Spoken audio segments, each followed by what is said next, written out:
prepared yet. You need to try and pick off the units as... Look at the shields on the mark. Oh my god, the drone's gonna take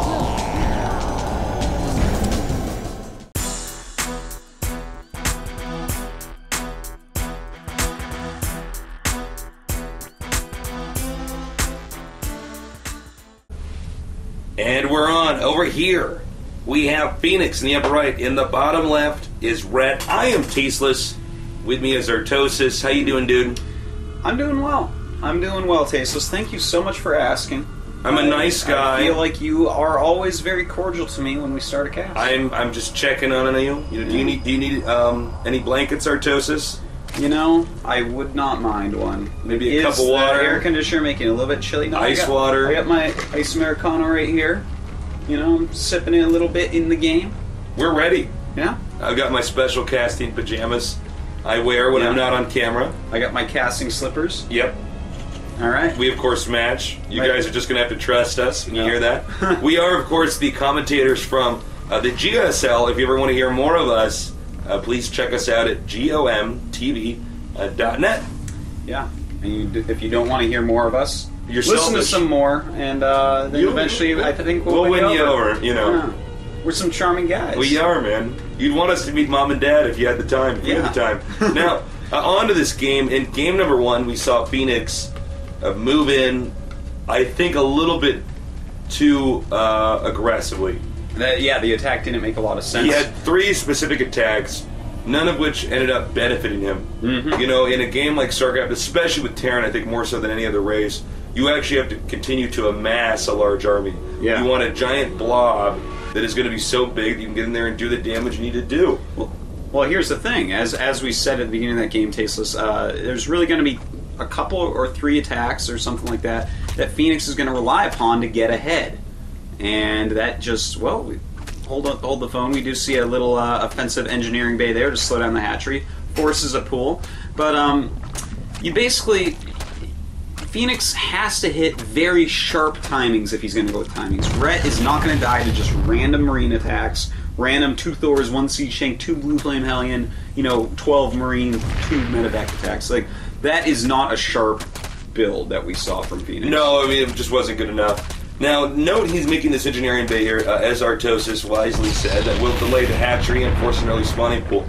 Now, why is that actually good? Why does that really matter? Isn't the Terran spending some degree of money to make these engineering bays? Yes, but as you can see here, he's going for a Reaper. Now, as we all know, the Reaper is very fast. It can shoot down Zerglings, especially off of creep. So getting a Reaper over here this quickly can really mean that he can do a lot of damage, deny drones from being transferred, kill a lot of Zerglings, and this puts the Zerg in a very, very difficult position.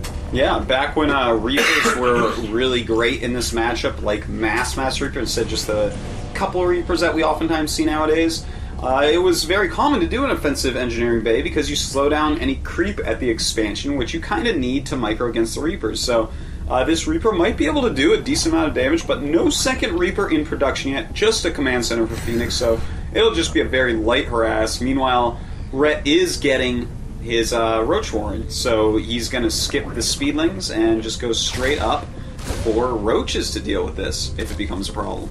Now, as you can see, the Reaper is making sure that there's no action here on the low ground. Rhett's in a defensive posture, and as you can see, the Reaper continues to dart in and out of here.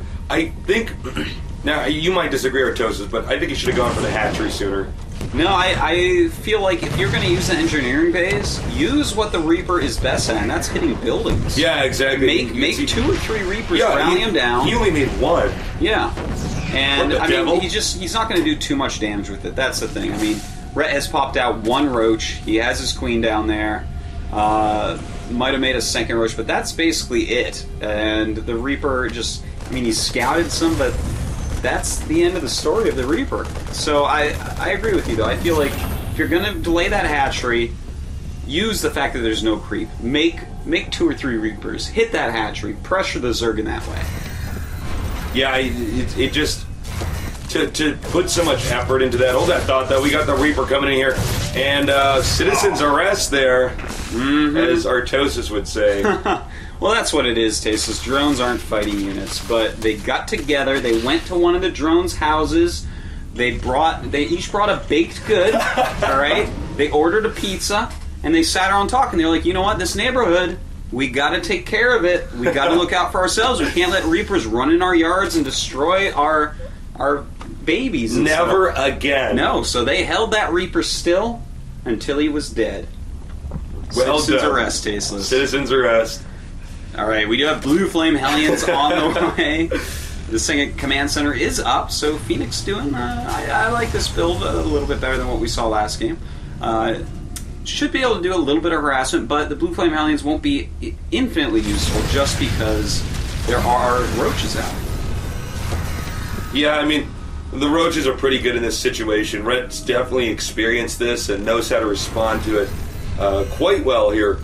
No, this is not the same kind of mass Hellion stuff we saw in the previous game. Even though we didn't see a lot of those, he had the ability to make a lot more. This is only out of one factory. Yeah. So he might only use this to take out creep tumors. Yeah, it might just be a light harass. Now we do have 7 drones in the way. A few more roaches are popping out. We're going to have to see if Rhett can prevent these Hellions from doing damage. They are going through John's common knowledge hallway, but Rhett should know about that. Here he comes now, going after the drones. Ouch, nice. You know, we get this many Hellions together. They get Oh my god! Stuff. Look at that drone spread. Beautiful move, and it looks like Fenix is not going to kill quite as many as he had hoped, but still, that is a lot of drones he got. I would say very effective harassment. You only lost 1 Hellion for that many drones? You kidding me, Tasteless? It's very effective. I can't believe you argue with me on I'm this. sorry, I couldn't believe I even decided to argue with you with my telepathy or whatever I was using. Now, 50 drones against 30 SCVs still. That just means that Rhett is going to have a very weak standing army because he's spent so much money refilling those drones. Rhett's pretty good at defending in almost all circumstances. He's got very solid defense. Sometimes, oh my god! Oops! Sorry, I caught that a little bit late, guys. Yeah. Well, killed a few drones in there. Killed a considerable number of drones, and I think that might change the entire landscape of this game and the future of this game. Yeah, look at that. 40 drones now to 31. So it looks like that killed like 10 drones or more in there, and that's hurtful for Rhett. He has to decide what to do from here, because now suddenly 39 drones going up to 42 against 32 SCVs, and that's in the Terran's favor. Fenix has definitely gotten ahead via this harass. A lot of drones still for Rhett, but again, that's going to put him low on units, and Fenix might hit a timing here that Rhett has a real problem holding. Wow, Rhett is actually going to take the gold. He's going for the gold. He's going for the gold. He wants to win or lose. That's it. No ties for Rhett. No, not at all. Well, you know what's weird about this is that, you know, if you're this behind, taking the gold is pretty scary. It's pretty easy for Terran to push it. The area to the left or to the right in between the caverns, in this case probably the right, the cavern in the middle of the map. Yeah. It's pretty easy to push through there. Hard to get surrounded too. Oh, certainly. It's a risky move, but I think Rhett realizes that he needs to make a risky move after losing that many drones. He needs to catch up in some way. Now, we do see Fenix bringing a drop down at the same time he is moving some units down here. That's not a huge group of units, though. He doesn't want to do too much with that. But here we go. The Overlord has seen it. Will Rhett react quickly? Tough to say. He's moving in over on this angle, too. A lot of units coming in, and those Lings not going to do as much as Rhett had hoped. Runs away very smartly. Meantime, killing off some Overlords. Over here is Fenix. Rhett in a lot of trouble, I think, Tasteless. Look at this. 3 siege tanks. They're sieging up. Right now, their Marines and Marauder cover is just too good. Looks like the drop was denied, but what about the gold base? I mean, you already invested so much in this. The Queen, goodbye. And losing that gold, man, I mean, he lost all his units and the gold and that Queen. I mean, he just invested all this money into that base, and it's done nothing. Look at this, 92 supply against 74. They're on the same amount of bases. They have very similar incomes, but Rhett with no real army to speak of. Yeah, this is pretty ugly right now. So I don't know if Rhett can really recover. He's getting mowed down here.